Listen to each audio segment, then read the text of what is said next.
పార్వతీదేవి అడిగింది మహాభారతం అనుశాసనిక పర్వంలో, శుభ్రమైన కైలాసం ఉండగా, ఇంత ఐశ్వర్యం ఉండగా, చింతామణి గృహం ఉండగా శ్మశానంలో ఎందుకుంటున్నారని అడిగింది.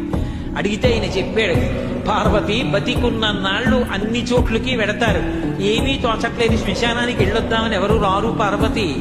నేనంతవాణ్ణంటాడు, పొడుగ్గా ఉన్నానంటాడు, తెల్లగా ఉన్నానంటాడు, పండితుణ్ణంటాడు, పద్యాలు నాకు నోటికొచ్చంటాడు, ఉపన్యాసం చెప్పగలనంటాడు, నాకు పాటలొచ్చంటాడు, నేను నాట్యం చేస్తానంటాడు, నేను అధికారినంటాడు, నా దగ్గర డబ్బు ఉందంటాడు, నేను పాట పాడగలనంటాడు. ఇన్ని ఉన్నాయనుకున్న వాడిలోంచి ఊపిరి బయటికి వెళ్ళిపోయిన తరువాత వాడిని తీసుకెళ్లి 4 కొత్త కర్రల మీద పడుకోబెట్టి చాప చుట్టి తాడు కట్టి పైన నూలుబట్ట కప్పి తీసుకొచ్చి అన్నీ తీసేసి కర్రల మీద పడుకోబెట్టి కాల్చేస్తుంటే జీవుడు లేచి నిలబడి పుర్రె పగిలిపోయిన తరువాత కన్న కొడుకు కూడా స్నానం చేసి వెళ్ళిపోతుంటే చీకటి పడిపోయాక, అయ్య బాబోయ్ చుట్టూ ఉగ్రభూతాలు, నా వాళ్ళన్న వాళ్ళు లేరు, వీళ్ళని నమ్ముకున్నాను, ఒక్కడు లేడని ఏడుస్తుంటే నేనున్నాను రా అని చెప్పడానికి నేను కూడా లేకపోతే చచ్చిన వాడు 1000 మాటలు చచ్చిపోతారని అక్కడ ఉన్నారు పార్వతి, నా కర్మకాలక్కడలేనన్నాడు.